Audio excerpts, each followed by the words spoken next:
Bonjour et bienvenue pour une nouvelle présentation d'une étude de Charles d'Ancla dans la suite des 36 études opus 84. Nous en sommes rendus à l'étude numéro 27. 27 si vous travaillez avec les éditions Combre, tout comme moi. Alors, cette étude, c'est carrément un joli morceau, écrite à partir d'un thème de Mozart, des Noces de Figaro. Eh bien, je vous la joue d'abord pour cette fois-ci. J'ai fait les explications après.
Alors, pour les petites explications.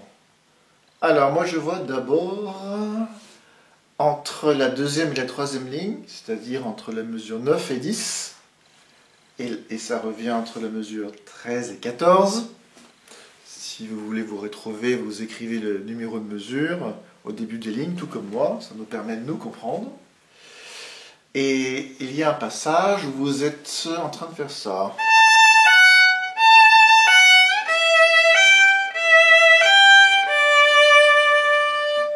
Il y a une combinaison de deux difficultés.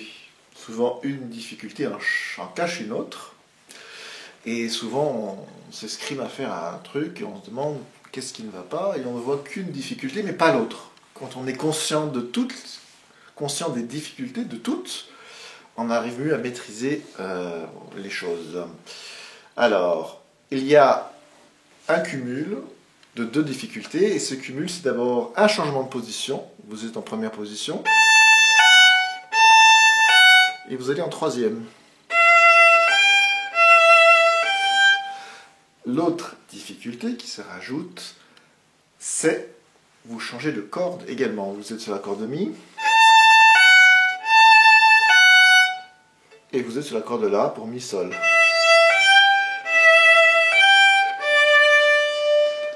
Et il va y avoir un truc, toujours le même, qui va vous permettre d'arriver à jouer tout ce passage bien propre. Et ce truc, c'est le démanché. Vous êtes sur la corde de Mi, et vous devez d'abord prendre le dernier doigt sur lequel vous êtes resté. C'est lui qui vous conduit en troisième position, en glissant sur la corde sur laquelle vous êtes resté également. C'est-à-dire que pour aller chercher le Mi, deuxième doigt, sur la corde de La, nous allons d'abord glisser d'un Fa à un La pour aller attraper le Mi. Vous allez voir, c'est magique.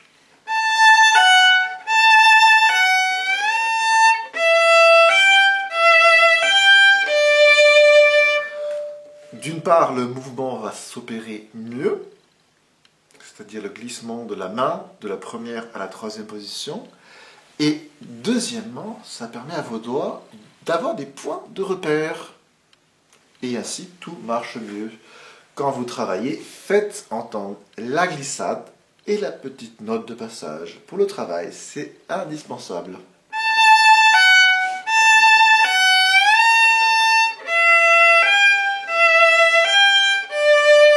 Évidemment, ça fait quelque chose qui n'est pas désiré, mais dans le travail, il va vraiment aider. Et plus tard, cette glissade, ce démanché continuera de se faire, mais on l'entendra moins. Ou presque plus. Mais c'est lui qui vous permet d'attraper des notes bien propres en changeant de position et aussi de corde, en l'occurrence ici. Alors, l'autre chose que je vois d'intéressant, alors, il y a un petit peu de mécanisme. Ah oui, il y avait aussi un démanché mesure 15. Vous êtes sur un Ré, premier doigt, et vous devez aller en première position sur un Do, deuxième doigt. Passez par le Si, pareil, démanché.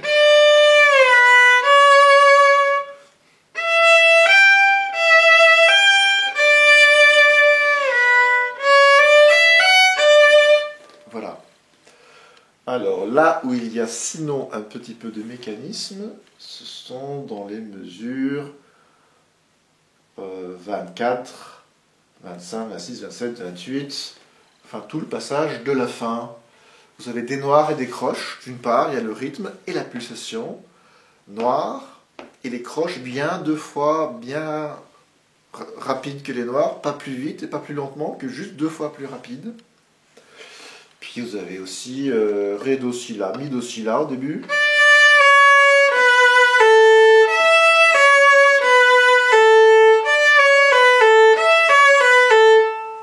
Qui se transforme avec un autre ordre de notes.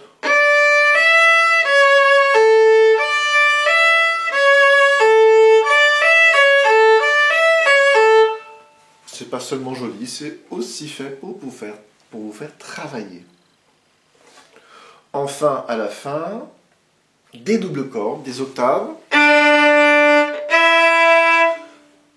0 et troisième doigt. Premier et quatrième. Travaillez déjà d'abord séparément ces doubles cordes en les brisant. C'est-à-dire en jouant séparément la note du bas, la note aiguë, en liant. Et ensuite vous mélangez. Premier et quatrième doigt pour le Mi.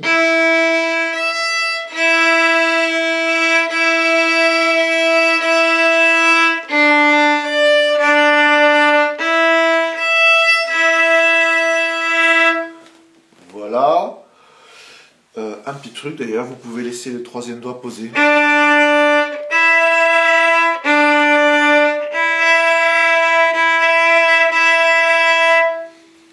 Ça stabilise la main. Pour terminer, vous avez des accords en tirant 3 sons. Alors, on a Ré, La, Fa. Alors, quelquefois, on peut aussi faire ces accords en les coupant en deux. Ré, La et La, Fa. Mais ici, on va les faire d'un seul coup, d'un seul trait. Alors, placez bien votre Fa. Vous avez Ré, La et Fa. Vous visez la corde centrale, c'est-à-dire la corde La. Vous placez l'archet au talon. Vous pouvez même vous rapprocher pour le coup un petit peu de la touche parce que ça permet d'attraper plus facilement 3 cordes ensemble. Vous appuyez bien fort sur la corde qui est au centre et vous lâchez en dirigeant la main vers le sol.